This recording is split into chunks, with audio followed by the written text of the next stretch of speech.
Take your plans out of the group chat and get long weekend ready in new Abercrombie. From day to night, pack new outfits for every part of your itinerary. Grabbing brunch? Throw on the A&F Mila dress. Then head to your dinner reservation in their new bubble hem mini dress. And yes, permission to overpack for pics with the girls. Abercrombie's best-selling Scarlet Skirt deserves a post in your feed. Your plans are worth it. Shop Abercrombie's new long weekend collection online or in store. So there were plenty of times in the morning where I was yelling, "Get your crappy, get in the car, we're late, hurry up. Why do we have this every day?" This happened a lot. And my kids were in the back seat feeling like crap. I'm in the front seat, pissed off that we're late and feeling like crap because I yelled at my kids. Welcome to the No Guilt Mom podcast. I'm your host, Joanne Crow, joined here by Bree Tucker, who is making a face I've never seen her make on a podcast episode before. Hello, how's everybody doing? That was my scared face. That was your scared face? Oh, actually, no, wait. Do you guys remember the meme of like the groundhog? I think it's a groundhog that comes up and it goes, dun, dun, dun. And the groundhog's like, ah! Like that's what, that's what your face is like. Yeah, I think we're going to have a clip of this at some point on social media for you guys. Yeah. Well, today we're talking about boundaries without the bloodshed. So maybe you were just scared of the bloodshed. Yes, that's what it was. Dun, dun, dun. Anyway, but yeah, we are following up from our last episode. Yeah, this is part 2 of how you can keep these boundaries that you're setting, and especially how you can keep using this collaborative approach that we talked about in part 1. So if you haven't listened to it already, go and listen to part 1. It's last week's episode. We'll put a link for you down in the show notes. It'll really give you a whole big world view of what we're talking about here. So we gave you the big world view. So now we're centering in on one of the hardest parts of it, which is keeping your boundaries and knowing what you want in this situation so that you're able to actually collaborate with your kids so you're still happy. Right. Because if you're trying to go against every fiber of your being, it's going to be a little hard. It's going to be a little hard. It's going to be a little hard. And we've all failed at our boundaries before. Oh, yeah. I failed at my boundaries where I'm realizing I am stomping around the house mad. And that is usually an indication to me that a boundary has been breached. and I have to step back and figure out what that was. I could just see flashing lights going off, alarms in the house. A boundary has been breached. It has been breached. Oh my gosh. It's so funny though how you react to boundaries being breached, because in the morning, if you breach one of my boundaries, I'm probably okay. I have the patience to deal with it. If it's at nighttime when I'm ready to go to bed, I will be so mad and sassy. I do not have the wherewithal at night at all to deal with that. Yeah, I'm not great first thing in the morning, nor am I great at the end of the night. You got to catch me in the sweet spot in the middle of the day. In the sweet spot in the middle of the day. You're I'm just waking up. I need coffee. Yeah. Leave me alone for a good hour. You ask me, actually, you know what? I think my kids know that, because the 2 times you're going to get me, you got a 50-50 shot at a no fights agreement. So a doormat of my boundaries, or because I said so, leave me alone. Mm-hmm. So, yeah. I mean, I think they try it sometimes early in the morning and sometimes late at night because they know they've got a 50-50 shot, man. Oh my gosh. When my daughter or my son ask me stuff at night and they're like, "Mom, can I get this?" I'm like, "You really want to ask me right now? Because the answer is going to be no." Be like, "Okay, I'll ask you tomorrow." Yeah. Thanks, yeah. Mom. That's not a bad way. Not a bad way to handle that. Yeah. So in this episode, we're going to give you actual things that you can say to help you hold your boundaries in a way that it'll feel good to you. Or I want to kind of restructure that. Maybe it won't feel good, but it won't feel horrible if you're not used to setting your boundaries. So that's what we have in store for you. Let's get on with the show. You want mom life to be easier. That's our goal too. Our mission is to raise more self-sufficient and independent kids, and we're going to have fun doing it. We're going to help you delegate and step back. Each episode will tackle strategies for positive discipline, making our kids more responsible and making our lives better in the process. Welcome to the No Guilt Mom podcast.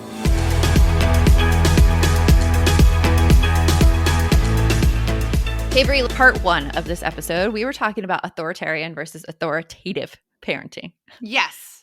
And the authoritative is really what we want to hit. It is that combination of boundaries and structure and love. It is that come together plan that we talked about in part 1. Now, over me. Boom, Yeah. boom, boom, boom. Sorry. Okay, there we go. I've got it out of my system for the moment. And one way to really explain authoritative versus authoritarian is that authoritative parenting is being that teacher that your kid likes and that gets really good results out of your kid versus the teacher that your kid absolutely despises, does not want to be in their class, and is like constantly on the kids about everything they did wrong.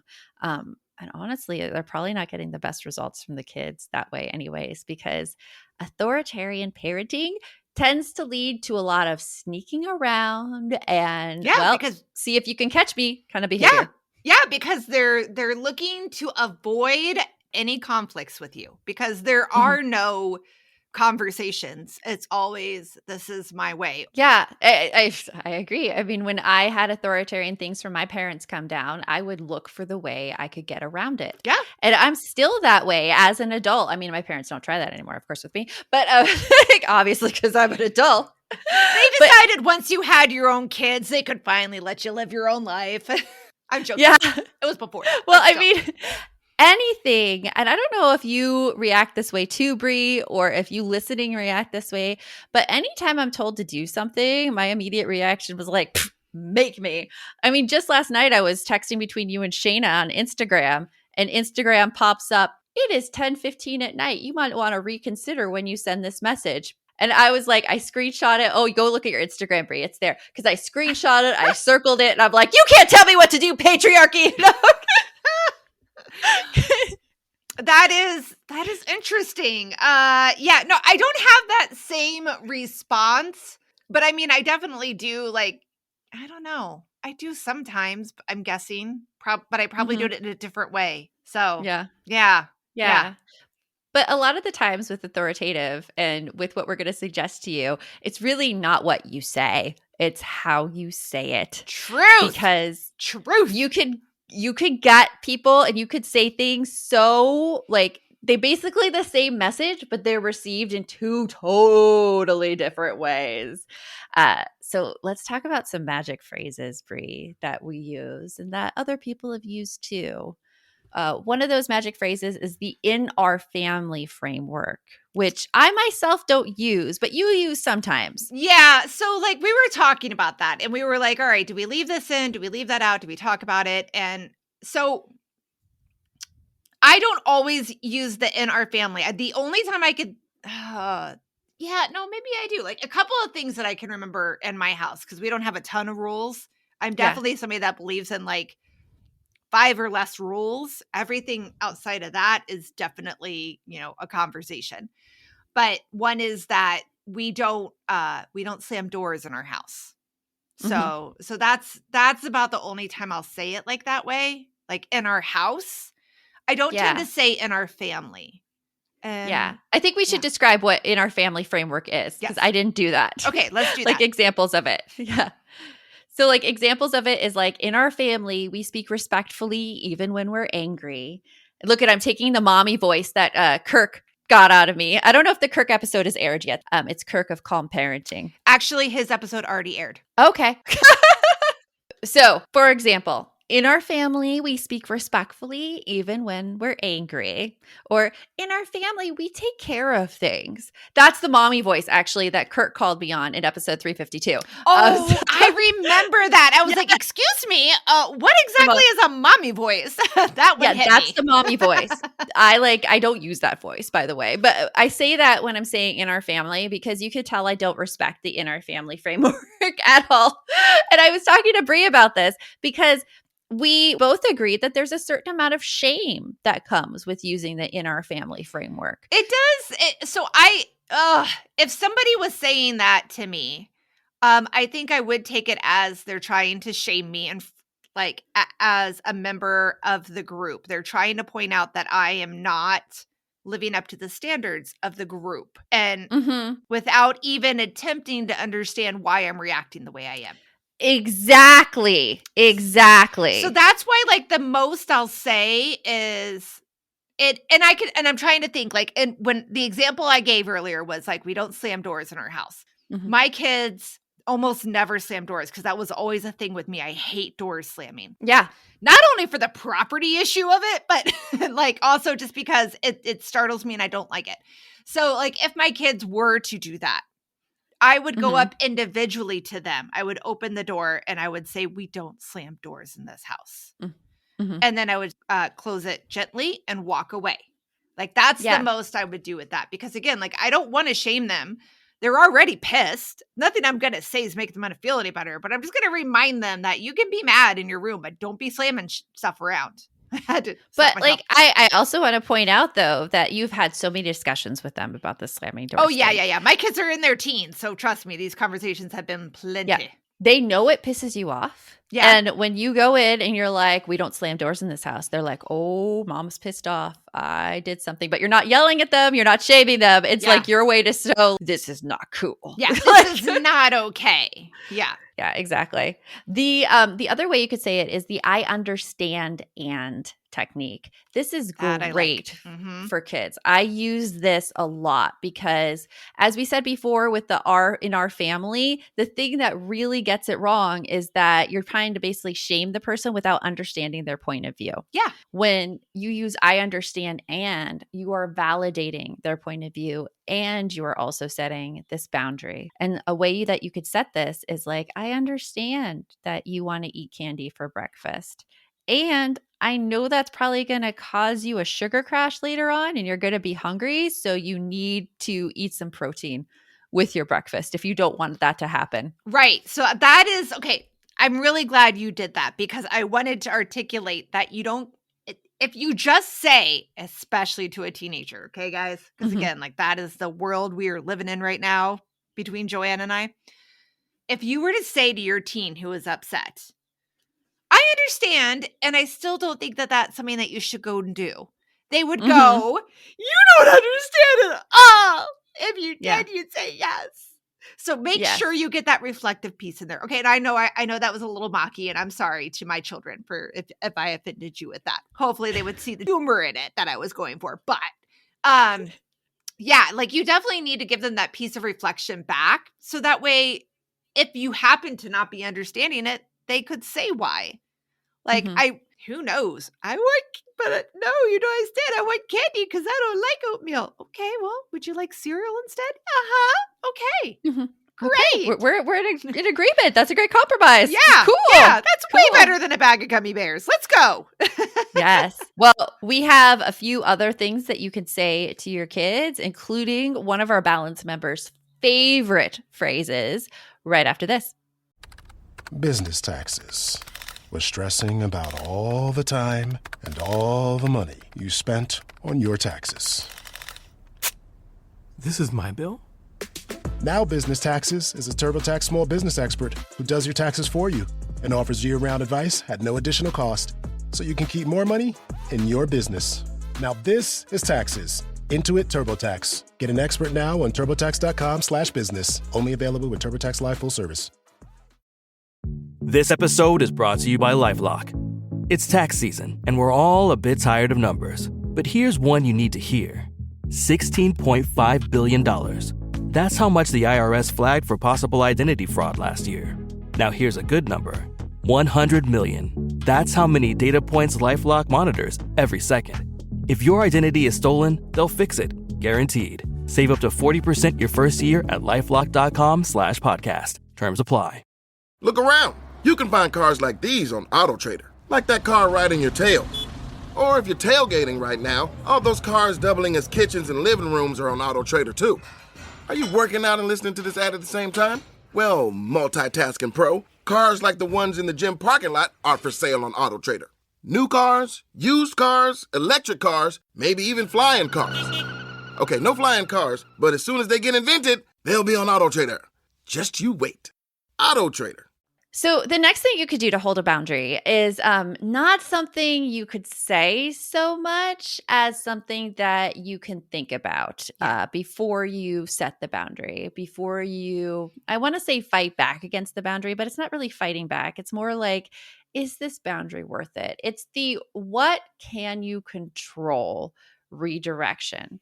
And it's shifting your focus from, is this really a non-negotiable to, is this negotiable? Yes, very much so. Like I'm laughing at one of the examples we have written down. So I'm just going to throw it out there, guys. For instance, if your child was to come to you and say, Mama, can we get a tiger? I want a tiger. I want my own tiger. No, honey, you can't have a pet tiger. But what kind of pet could we possibly have in our house? And then they're going to come back with a polar bear and a Galapagos Island turtle, like, whatever. But yeah, it's like, what can you do? And this goes for bigger purchases too when your kids get older. Like, Mom, can we get oh my gosh, what did my son want? Oh, he wanted an electric bike, like one that went 30 miles per hour down the street. Oh yeah, that seems brilliant right now. No, not where we live. Not where we live. No, so we I'm like, okay, so like an electric bike, I'm not exactly down with that. I'm feeling like you might get in an accident or something like that. What other thing do you think maybe you can save up for? Because that's another thing. Like, it's pushing the control from you onto the kids. And that is something that I love to do in parenting so much. I hate to be the no monster because honestly, my nose, like, they would grill me incessantly about my nose. And so it's always good to put it back onto them and to say like, oh, Mom, could I buy this dress? I'm like, sure. Like, do you have enough money in your allowance? Like, how can you earn that dress? Oh my gosh. Then the next statement I would hear from my child, being a teen now, would be like, well, I was kind of hoping you would fund it. No. No, honey.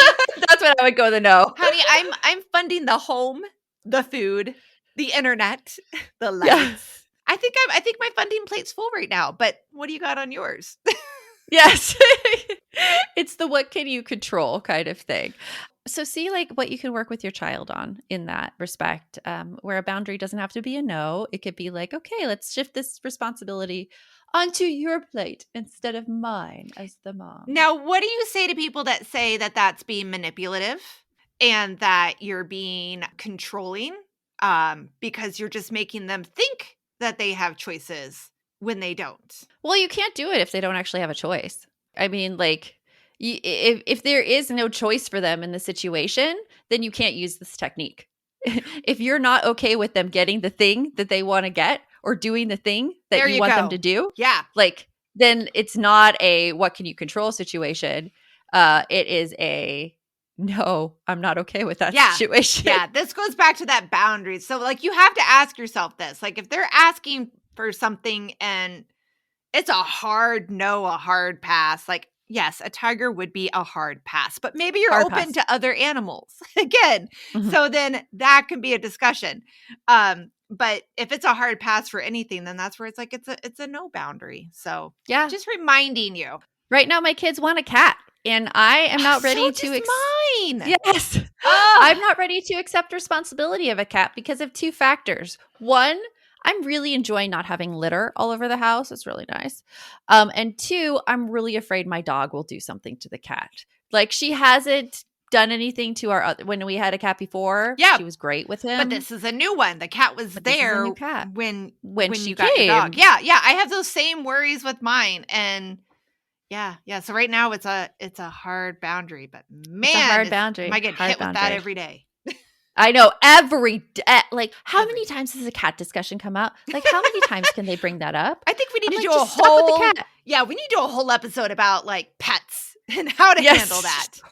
So stop with the cat.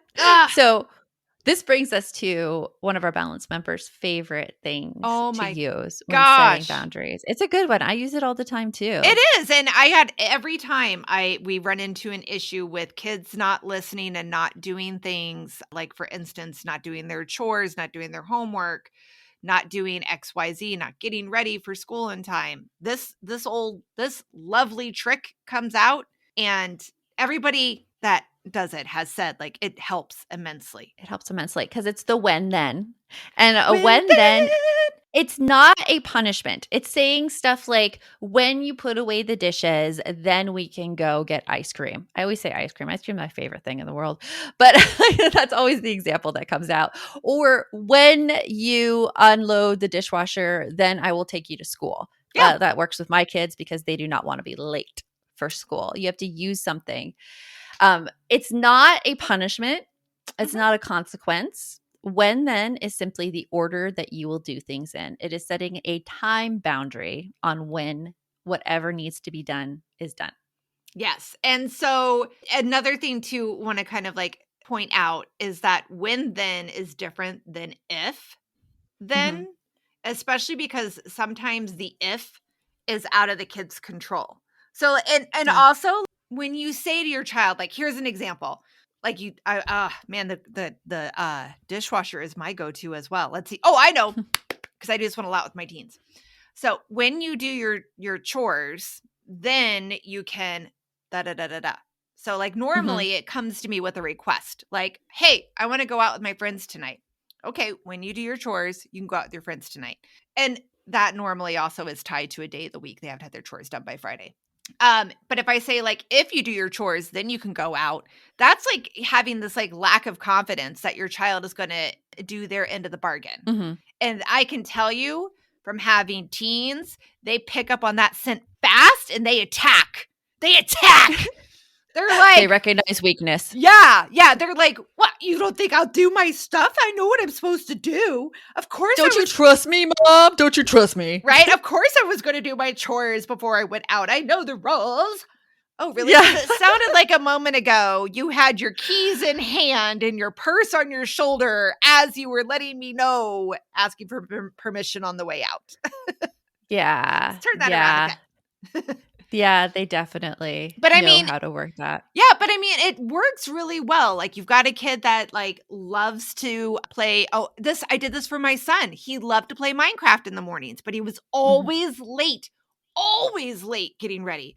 So the answer was like, if you do all of your morning getting ready for school, brushing your teeth, eating your breakfast, making up your bed, getting dressed, you get all that done, you can play as much Minecraft as you need to before we have to leave the house. You used an if there. Oh, did I? Okay, sorry. It would be a win. I'm sure I said win back then. But anyways, like when you do all that stuff in the morning, then, and it worked so well for like, oh God, I think all of elementary school. Like as soon as he did start playing Minecraft, which was like, first, second grade or whatever, that was like a godsend. He knew it was there and he knew he could do it. And I had no problems. Yeah, it works so well. And the trick to this is knowing what motivates your kids, knowing what your kids want, and then setting the time structure to get it. Because it's actually a really great life skill. Like there are things that you have to do as an adult, there are things that you have to do as a kid that need to get done, but you don't want to do it. For example, filling out all the paperwork that doctor's offices make you fill out for every child. I never want to do that. And yet I have to, they give when-thens to me. When the paperwork is filled out, then you're able to come into your appointment. Exactly. Oh, man. Oh. So when then is just, it exists everywhere in society. And it works. Another thing that works is humor. And I find like humor with teenagers, I can't get it right, guys. It like every attempt at humor, they will tell me how cringy I am or something. But I don't know. I've heard your kids laugh at you quite a bit, so I think really? You got it. I do think I guess I just can't think. They don't like to admit it. Yeah, but I've heard your kids laugh pretty hard. So you got it. You got it. You got it. They give me little smirks. I'm a sarcastic, humorous person. I just can't think of any right now. I can think of a lot that I did when they were younger. Like I would use like funny voices, or like I'd be like, "Let's go and wash the dishwasher and let's talk to each other like this." I talk like this. I lean heavily into the physical comedy side of things. I'll just start randomly dancing and being like, and they'll be like, "Mom, stop!" I'll stop. As soon as you do X, Y, Z, Yep. And they're normally just like, oh, whatever. And then I see them like laugh as they start to do something. So Yes. Yeah. The humor really works Yeah. to set your boundaries and stuff. Don't take yourself so seriously. And I say that to myself Exactly. too. Don't take yourself so seriously. And it works. So coming up next, we are going to teach you how to recover and repair if perhaps your dictator comes out with these boundaries. So that's coming right after this. I can say to my new Samsung Galaxy S25 Ultra, hey, find a keto-friendly restaurant nearby and text it to Beth and Steve. And it does without me lifting a finger. So I can get in more squats anywhere I can. 1, 2, 3. Will that be cash or credit? Credit. 4. Galaxy S25 Ultra, the AI companion that does the heavy lifting so you can do you. Get yours at Samsung.com. Compatible with select apps. Requires Google Gemini account. Results may vary based on input. Check responses for accuracy. This episode is brought to you by Indeed. When your computer breaks, you don't wait for it to magically start working again. You fix the problem. So why wait to hire the people your company desperately needs? Use Indeed's sponsored jobs to hire top talent fast. And even better, you only pay for results. There's no need to wait. Speed up your hiring with a $75 sponsored job credit at Indeed.com/podcast. Terms and conditions apply. Membership means more with American Express Business Gold. Earn 4 times membership rewards points in your top 2 eligible spending categories every month, including eligible U.S. advertising purchases and select media, and U.S. purchases at restaurants, including takeout and delivery. What are you waiting for? Get the card that flexes with your spending every month. Terms and points cap apply. Learn more at americanexpress.com/business-gold. Amex Business Gold Card. Built for business by American Express. So, Brie, I know you get triggered. I get triggered. I like how you throw that up first. I know you get triggered. Yes, because Brie I have no poker face. You know my emotions like right away, right? That's me too. But I mean, that's also, my husband says it's one of the great things about our relationship is because I wear everything on my face, all my emotions, because if I didn't, like, he doesn't think our relationship would survive because he's horrible at reading people's emotions, but not mine. I have to laugh because my husband says the same thing. He's like, I've never had such a good relationship with someone because I always know exactly how you feel. I'm like, okay, good to know it's appreciated.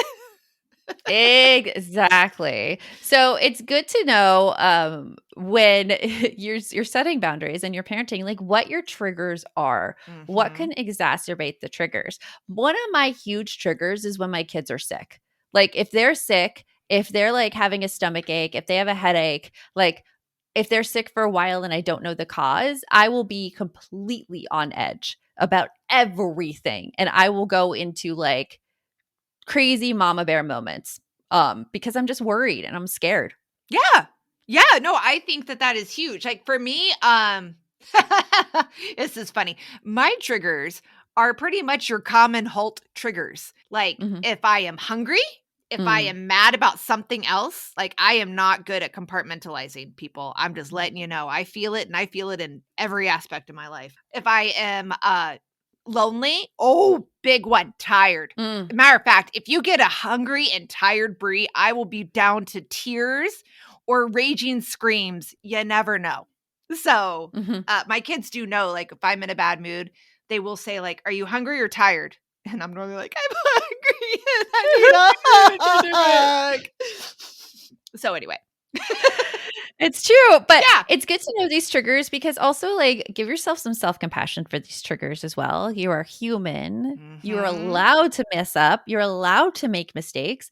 And whenever you do either yell at your kids or like pull like a dictator moment, which I've done many times, like as soon as you calm down, you're like, oh crap, I shouldn't have done that. Oh yeah. And instead of don't go into shame. Like say shame, stay away, and like leave me alone. Even though that's easier said than done, I know. But yeah, it's crazy. It gives you an opportunity though to apologize. Yes, and it is great to apologize. I actually love when I get the chance to apologize. On some extent, you know, at the other stand, I'm like, damn it.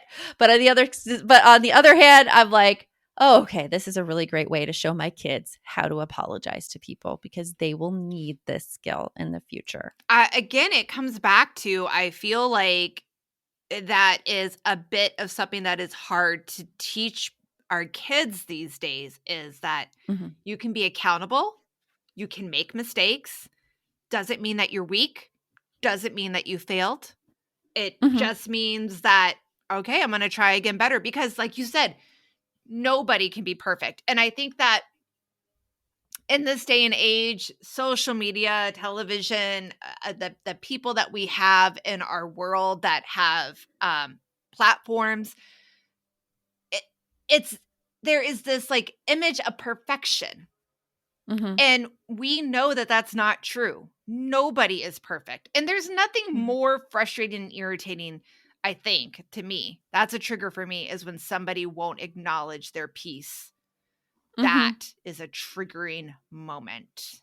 I'm like thinking about a time I've had that conversation where like my kid took like no responsibility for something. And then I'm like, can we just take a step back and go, do you think you had a hand in this? Nope, I don't think so. I'm like, really? Nope, don't think I did. This is all me? Yeah. Like, so. Usually when I do this with my kids, like at first I had to coax them. I'll be like, okay, let's talk about our contributions, because that is how I teach to apologize. So let's back up a little bit. Let's go through the apology process. Okay. So the first part is first like acknowledge that something went wrong. Be like, look, I yelled at you there. I lost my cool. Yeah. The second part is express genuine regret. Not just like, I'm sorry. This is a huge one. No, right? Like, I would never have thought to add this in to state this. But yes, it's so true. Like, yeah, it wasn't helpful when I yelled, and it wasn't how I would like to be spoken to myself. Yeah. And I'm sorry. I'm really sorry. And then explain the reason. Now, the reason is not an excuse. The reason is just to share your line of thinking with the other person, because the way I think of it is you have to show people how to love you. And people need to know what your triggers are. Those who care about you will try to avoid your triggers. Those who don't care about you will try to push your triggers. And so you know right away that those people need to be pushed away out of your life, or like set very strong walls against. Or be cut so they can go in their own direction. Or be cut. Float away. But like explain your reasoning for it. For example, like if I lost it with my daughter and I was like, no, gosh, I can't even think of the last time. It's in a good space right now. Go for it, Brie. I've got one. Actually, so my kids, they went to the same school, and I worked at the district office they shared a parking lot, like same area. So if we were late leaving the house, if any one of us made us late, then I was late to work and they were late to school. And that upset all of us. So there were plenty of times in the morning where I was yelling, get your crap and get in the car. We're late. Hurry up. Why do we have this every day? But not my stellar parenting moment. I'm just going to explain that. And this happened a lot. I don't know how often now, because we're talking like 5 years ago almost, but it happened a lot. And almost all the time, like we'd get in the car, everybody would be quiet, because more than likely my kids were in the back seat feeling like crap because I had yelled at them. I'm in the front seat, pissed off that we're late and feeling like crap because I yelled at my kids and I didn't want to do that. I don't want them to have their whole day thinking I'm mad at them. So after I've had a minute or two to calm down, I would always say to them, like, I'm sorry. I shouldn't have yelled. That didn't get you down here any faster. I was just frustrated that we were late, and, I shouldn't have yelled. It's like letting the kids know why I'm upset, or I was just really upset because I have a meeting today and I'm really nervous about that meeting. And so I'm on edge. I apologize. Yeah. And that's not using it as an excuse. It's just explaining why you reacted the way you were. And like that acceptance also, I think, shows kids that, it's okay if they lose their cool too. Just come back and apologize for it. Because the last part of the apology process is to say what you're going to do differently, how you're going to try differently. And that is so much, I feel like, powerful than an apology. Yeah. Because you're like, I've really thought about this. And for instance, I was really hungry and I know that I need to have a snack before we make dinner because it takes too long to make dinner. Yeah. And I'm going to try that to keep control of my emotions. Yeah. The other thing that I love about that is it does show your kids the importance of reflection. Mm-hmm. Because especially when they're little, actually, you know what? I think at all points, like there's different reasons for each age group where they don't understand about being introspective. Yes, I was about to say that word. Yeah. Yeah. So like for teens, it's because they're very self-centered and that's a developmental phase that they are in at that age. That's totally appropriate. There are just ways to deal with that. And then when they're younger, they just don't have the skills yet. So like it's all about when you say what your trigger was and what you plan to do differently, that gives them the permission to be thinking about it next time they're having a meltdown. Exactly. Because there are no perfect people in the world. You don't need to look for perfect people. But what you do need to look for is introspective people. Yeah. Those are the people that you can have really great relationships with.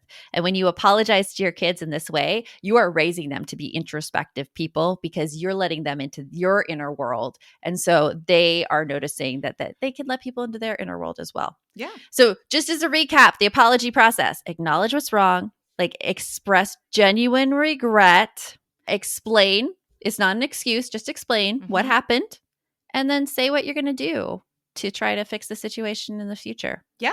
Or what you're going to try. And it doesn't have to work. Don't put too much pressure on it to come up with the most perfect thing to work. You just have to think of the next good idea for handling whatever just happened. Exactly. Because life is full of chances to do better next time. It really is. Absolutely. Yes. So we hope you enjoyed this 2-part series on our boundaries and how you could set some boundaries, and also how you can apologize if like you don't keep your boundary at all.